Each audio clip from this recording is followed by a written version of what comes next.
시작하겠습니다. 5장 최후만찬 말씀입니다. 예, 최후만찬 관련해서 저희는 뭐 그냥 성경책 그냥 읽는데 이 학자들이 볼 때는 최후만찬을 보도하는 여러 본문들이 서로 이렇게 일치하지도 않고 다양하고 그래서 좀 어렵다 이런 걸 이렇게 갖고 계신가 봐요. 그래서 다양한 가설들이 있는 것 같은데 다양한 가설들은 뭐 학적으로 여러 가지 뭐 접근하고 하는데 뭐 중요할 수 있겠지만 우리에게 있어서 중요한 건 무엇보다도 예수님을 아는 거잖아요. 그래서 그 초점을 다시 맞추시면서 결국에 복음서가 전하는 사건이 세상 역사 안에 실제로 일어났다는 것이 중요하다는 거죠. 그냥 제자들이 추후에 그런 걸 재구성하고 만들어서 나중에 있던 어떤 전례, 미사, 성찬례를 이렇게 근거를 제시하기 위해서 이렇게 좀 예수님이 이런 걸 만들었다고 이렇게 만들어서 쓴 글들이 아니라 실제로 있었던 일들을 다양한 어떤 방식으로 보도하고 있다 이런 얘기인 거죠. 그래서 정말 예수님께서 실제로 어떤 일을 하셨는지, 어떤 말씀을 하시고 어떤 행위를 하셨는지를 알 수 있는 방법은 역사적인 자료들을 통해서는 불가능하다. 오직 믿음만이, 또 믿음의 증인들만이 그 보고 들은 것들을 정말로 이렇게 실제로 전해주려고 했던 것이다. 그래서 믿음에서 특히 복음서가 믿음의 근거에서 쓰인 거지 않습니까? 이 복음서들을 통해서 아마도 예수님이 실제로 어떤 말씀과 어떤 일들을 어떠한 목적을 갖고 의도를 갖고 하셨는지를 알 수 있다. 그리고 그것은 만들어낸 얘기가 아니라 실제로 있었던 얘기다. 그래서 최후만찬과 관련해서는 만찬을 거행하는 그 날짜 그리고 만찬을 보도하는 본문 또 그 본문의 신학적인 내용 그리고 그 이후에 교회가 어떻게 그 말씀을 바탕으로 성찬례를 제정했는지 이런 과정으로 이렇게 나눠서 네 가지로 나눠서 설명을 하시는데요. 먼저 최후만찬 일시가 공관복음서와 요한복음서 사이에 차이가 난다는 거죠. 공관복음서들은 파스카 축제 전야인 목요일에 있었다. 그러니까 예수님께서 파스카 축제 날인 금요일에 돌아가셨다는 얘기인데 이건 사실 그 축제 날 그런 사형 선고를 이렇게 하는 일이 사실은 쉽지 않기 때문에 요거는 좀 약간 좀 역사적으로 신빙성이 떨어진다고 보시는 거죠. 오히려 요한복음은 예수님의 신문과 십자가에 돌아가신 날을 파스카 전날, 파스카 준비일에 이루어졌다고 보는 것이고 오히려 이 후자 요한의 말이 역사적으로 더 개연성이 있다고 판단하시는 거죠. 근데 저희는 사실 성경만 놓고 보면요. 도대체 이게 무슨 말인지 뭐 잘 공간복음서가 어떻게 설명하는지 요한복음서가 어떻게 다른지 잘 몰라요. 근데 잘 보면 요한복음서는 예수님의 돌아가신 날을 파스카 전날 준비일이라고 말씀하시는 게 사실은 그러니까 어린 양을 잡아서 성전에서 예물로 바치는 날 예수님께서 돌아가셨다는 거죠. 파스카 준비일에 그게 더 개연성이 있다고 보시는 거죠. 성전에서 파스카 양들이 도살된 시간에 돌아가셨음을 의미한다. 이걸 따르자면 최후의 만찬은 어떻게 보면 유다의 어떤 파스카를 그대로 재현한 게 아니라는 거죠. 예, 유다의 파스카와는 별도의 새로운 파스카, 곧 예수님만의 파스카로 최후의 만찬을 삼으셨다는 걸 우리는 알 수 있다. 성찬례 제정과 관련해서는 그죠. 빵과 포도주를 이렇게 내어주시면서 이것은 나의 몸이다, 이것은 나의 피다 이렇게 말씀해 주시고 이렇게 건네 주셨는데 이 공간복음서에 요한복음서에는 안 나오죠. 공간복음서와 그다음 코린토 일서 11장에 나오는데 뭐 마르코의 보도와 바오로의 보도가 어떤 게 더 오래된 거냐 뭐 이런 여러 가지 이제 가설을 갖고 이렇게 논쟁을 하는 사람들이 많은데 별로 큰 의미가 없다. 오히려 두 전승이 결국에는 똑같은 풍요로운 신학적인 이야기들을 전해주고 있다. 결국에는 예수님께서 행하신 그 일과 하신 말씀이 가지고 있는 그 새로움이 그 안에 담겨 있기 때문에 누가 더 먼저고 더 오래됐고 누가 더 이제 신빙성이 있고 이거는 중요하지 않다. 많은 사람들이 최후의 만찬의 말씀과 행위가 사실은 역사적으로 신빙성이 없다. 이런 주장을 하는데 뭐냐면 예수님께서 선포하신 하느님 나라와 그리고 지금 이 최후의 만찬에서 이루어지는 어떤 너희를 위하여 대신해서 죽을 것이다. 내어줄 내 몸이다. 내 피다. 이런 어떤 대속적인 죽음 사이에 모순이 있다는 거죠. 예수님께서 하신 하느님 나라 복음 말씀과 이 당신의 어떤 그런 희생의 어떤 모순이 있는데 사실 이러한 모순은 어떻게 보면 우리가 갖고 있는 하느님상과 인간상이 고착화되어 있기 때문에 모순으로 보이는 거지 사실은 모순적이지 않다. 오히려 우리의 체험에 비추어서 신약을 읽어서는 안 되고 오히려 성경 하느님 말씀에 비추어서 우리가 갖고 있는 고착된 관념은 없는지 그걸 바꿔야 되는 것은 아닌지 이런 어떤 방향 전환, 사고의 전환이 필요하다는 것이고요.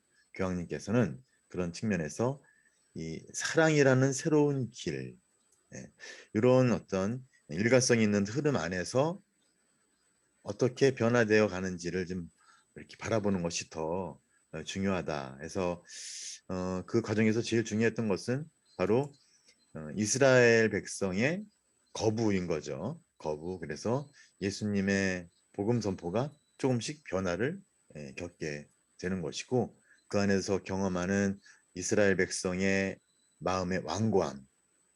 결국에는 당신께서 고난받는 주님의 종의 운명을 당신 것으로 해야만 한다는 어떤 그러한 확신을 점점 더 갖게 되시고 결국에는 십자가를 통해서 구원이 이루어질 것이다.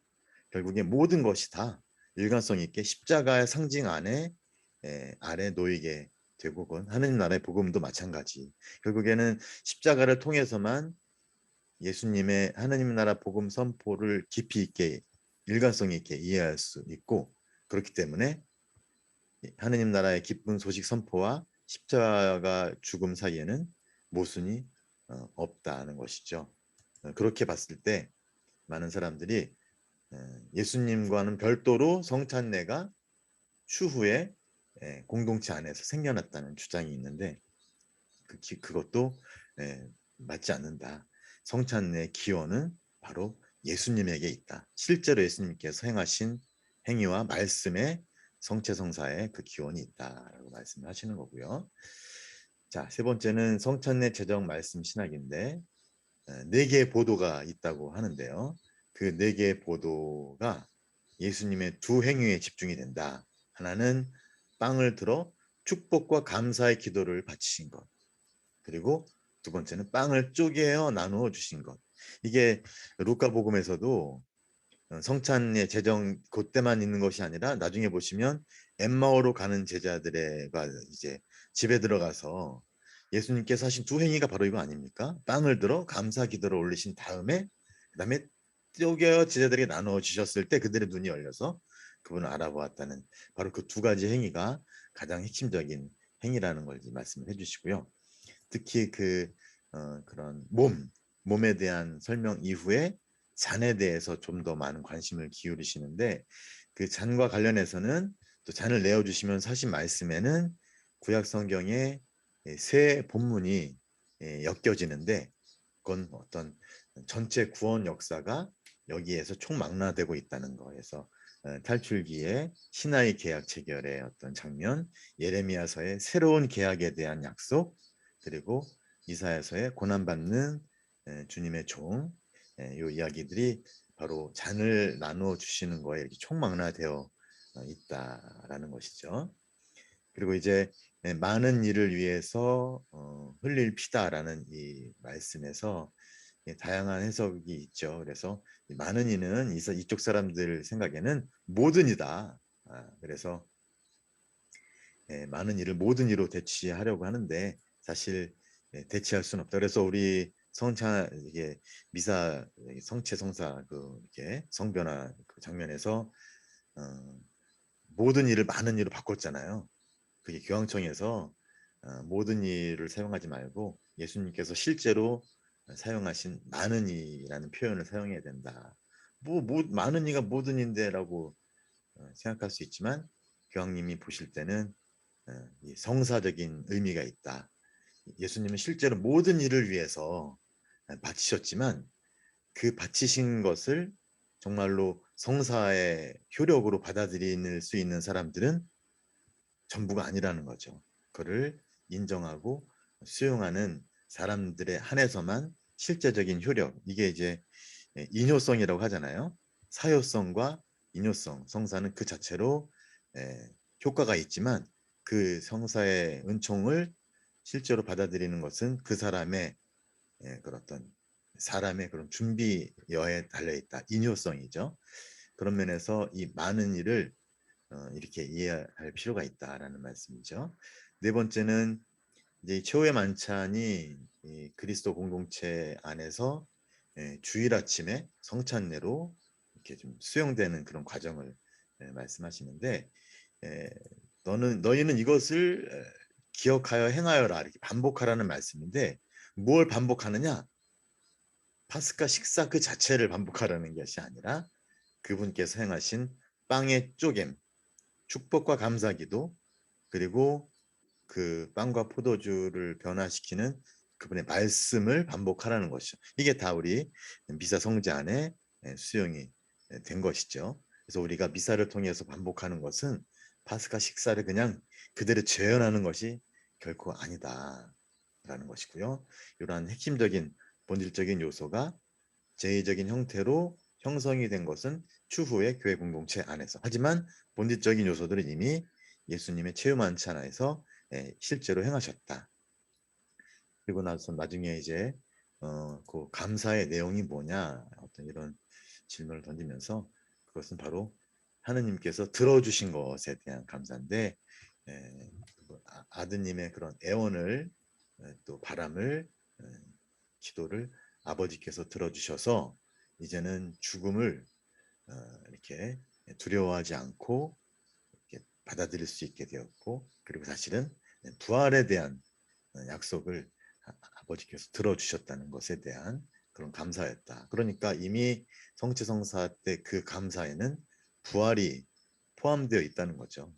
그런 면에서 이 빵의 쪼갰 제자들이 또 첫 공동체가 빵을 쪼개는 그 예식을 거행할 때 그 날짜를 바로 부활 아침으로 옮겼다는 것은 바로 그런 의미가 있다.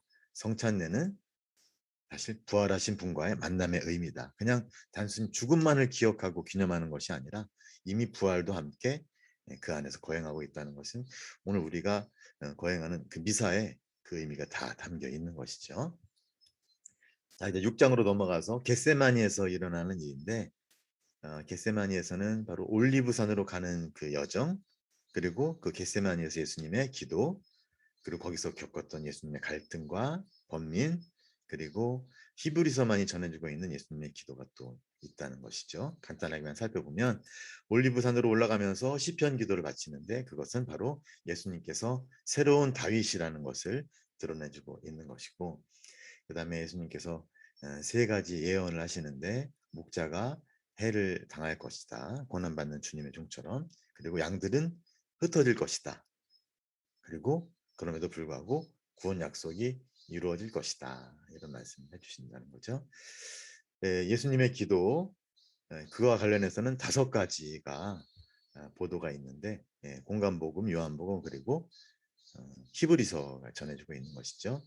그 안에는 3가지 요소가 있는데 예수님의 기도에 3가지 요소가 있는데 그 요소에는 두려움에 대한 원천적인 그런 경험 그리고 죽음의 힘에 대한 전율 앞에서 전율 그리고 무 이렇게 해서 영원히 사라진다는 것이죠. 무라는 나락 앞에서 밀려오는 그런 공포 이런 것들이 예수님의 기도에 담겨 있고 좀 더 나가면 예수님의 기도 안에서 예수님의 어떤 인간적인 의지와 그 다음에 하느님의 아들로서의 의지 그 두 의지 사이에 대립이 예수님의 기도 안에 발견된다. 그래서 이제 그 3절에서는 예수님의 뜻과 아버지의 뜻이 어떻게 이렇게 좀 대립이 있고 그 다음에 일치로 나아가는지를 설명하시는데 그것과 관련해서는 그리스도론적인 그런 역사를 좀 다루시는데 그 예수님 안에 어떤 인간적인 의지와 신적인 의지가 어떻게 공존할 수 있었는가? 혹시 인간적인 의지는 완전히 신적인 의지에서 이렇게 증발해 버린 것은 아닌가? 이런 이야기들이 사실 교회 역사 안에 있었거든요. 이건 제가 지난번에도 던졌던 물음이죠. 과연 우리가 하느님의 뜻을 따라서 의지에 따라서 우리 자신을 봉헌한다고 할 때 하느님께서 정말 진정으로 바라시는 것은 정말 나의 모든 의지와 뜻을 완전히 버리고 그냥 하느님의 뜻을 대치시키는 것이냐? 그것이 아니라는 거죠. 예, 나의 의지를 끝까지 갖고 있으면서 그 의지가 하느님의 의지가 될 수 있도록. 하지만 끝까지 나의 의지는 나의 의지로 남는 것이죠. 그 의지가 하느님의 의지로 변화되는 것이 중요한 것이지 하느님의 의지를 내 의지로 그냥 대치시켜 버리는 것은 하느님의 뜻이 아니다. 예수님의 안에서도 그런 게 있었다는 거죠. 그래서 그런 예수님의 의지가 인간적인 의지가 사라졌다라고 주장하는 뭐 단의론 뭐 이런 게 있지 않습니까? 그것에 반해서 고백자 막시무스의 설명을 근거로 해서 예수님 안에 인간적인 의지와 신적인 의지가 존재했다는 것이 바로 그 근거가 겟세마니에서의 기도였고요. 결국에서의 관건은 인간적인 의지를 하느님 아드님의 의지, 그러니까 신적인 의지로 변화시키는 일인 것이고 이건 예수님만이 아니라 우리에게도 관련된 것이다. 하는 말씀이죠. 마지막으로 히브리서의 예수님의 기도인데 여기서 독특한 건 뭐냐면 예수님께서 외쳤다는 것이죠. 그리고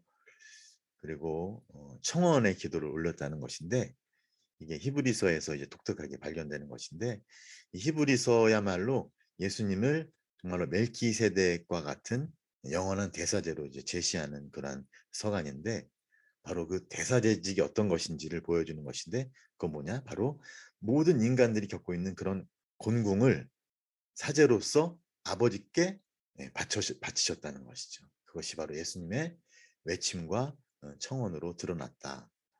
그리고 그 청원이 받아들여졌다는 것인데 사실 잘못 생각하면 예수님의 청원 아버지께서는 이 모든 것을 이렇게 일어나지 않도록 해주실 수 있는 분이셨다라고 이야기하기 때문에 그러면 예수님의 청원은 진짜 무엇이었느냐라고 생각해 볼 수 있는데 그리고 예수님의 청원은 결국엔 들어주지 않으셨다고 이렇게 오해할 수 있는데 사실은 어, 들어주셨다는 거죠. 그걸 볼 수 있는 눈만 볼 수 있는 것. 그건 뭐냐? 바로 어, 두려움에서 예수님께서 해방되셨다는 것이고 그리고 아버지께서 부활로 그분을 죽음에서 구하신다는 거죠. 그 잔을 비켜가도록 들어주신 것이 아니라 잔을 받아들이고 그 받아들인 잔을 통해서 부활이 그분을 영원한 죽음에서부터 구하셨다는 그게 바로 받아들여졌다는 거죠. 당장을 놓고 봤을 때는 받아들여지지 않은 것 같지만 전체를 놓고 봤을 때는 결국 아버지께서 아들의 청을 들어주셨다. 자, 7장입니다. 예수님의 소송인데요. 이 소송에는 세 가지 과정이 있죠. 하나는 의회 소집을 통해서 사전 공모회의를 하고 그 다음에는 사내들인 앞에서 신문을 하고 그리고 마지막으로는 빌라도 로마의 총독이죠. 빌라도 앞에서 소송이 이루어지고 있죠. 요한복음서 사감한 이 사내들인 안에서의 사전 공모회의를 전해주고 있는데 이 수석 사제들과 바리사이들의 공통적인 어떤 정치적인 염려가 그 안에서 발견이 되는데 그 안에서는 성전과 백성에 대한 합법적인 염려죠.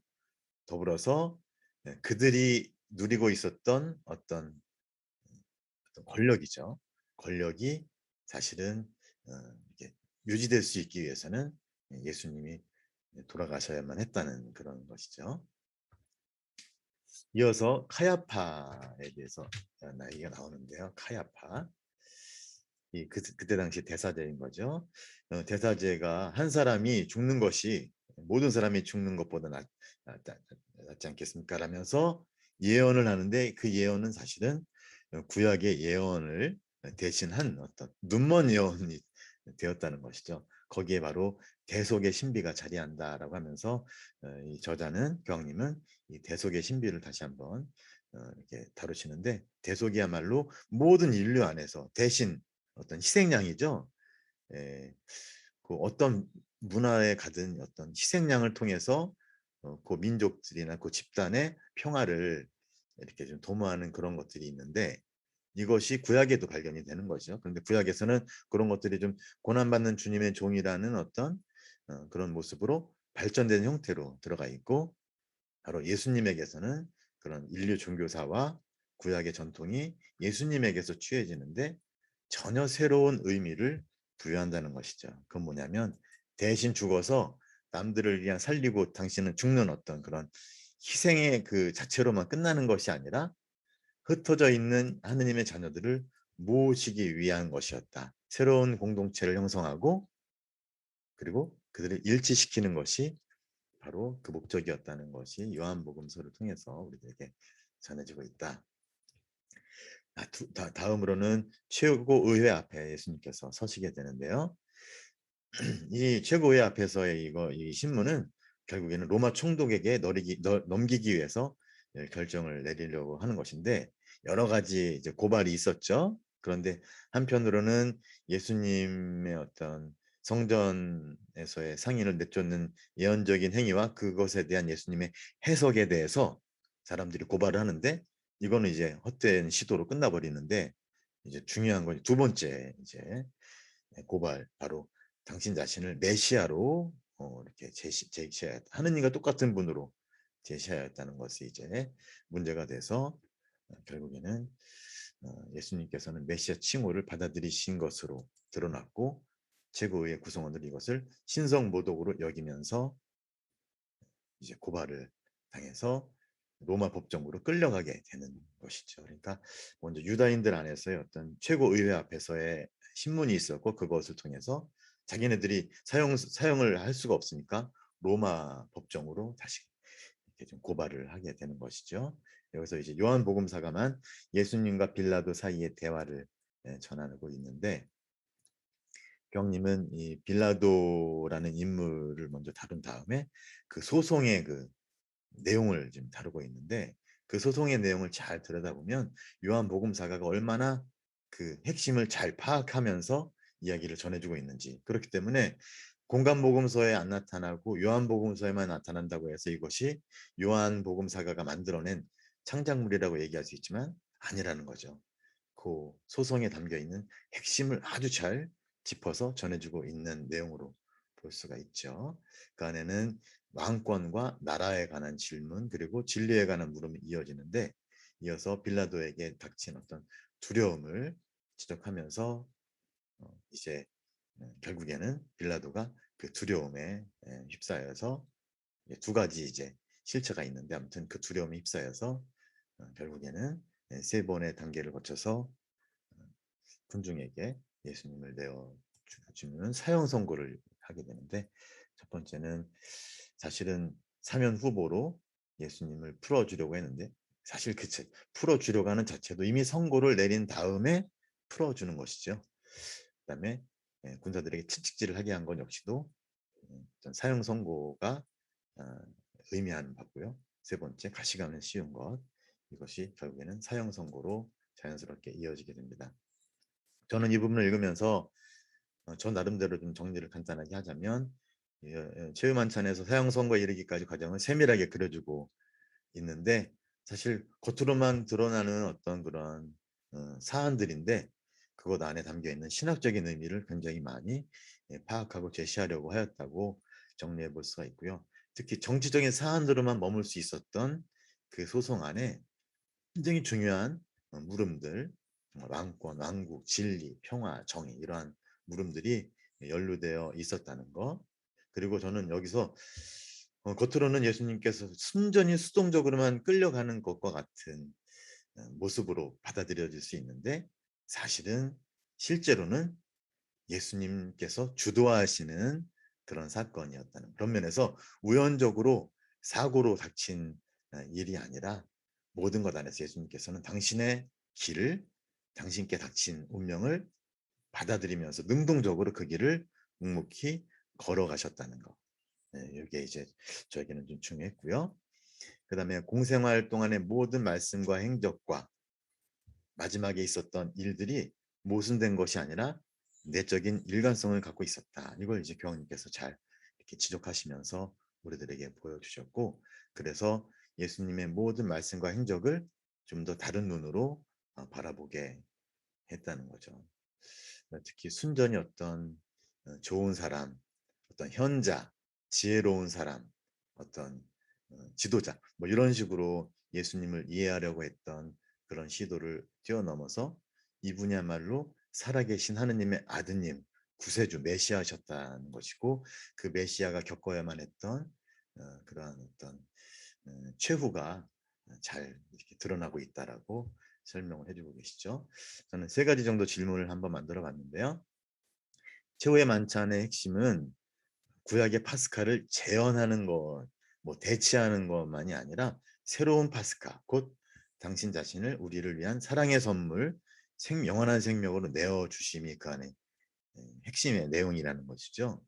이러한 최후 만찬에 대한 설명은 우리가 그동안 갖고 있었던 미사에 대해서 갖고 있는 생각을 어떻게 바꿔주는지 한번 생각해 볼 수 있고요.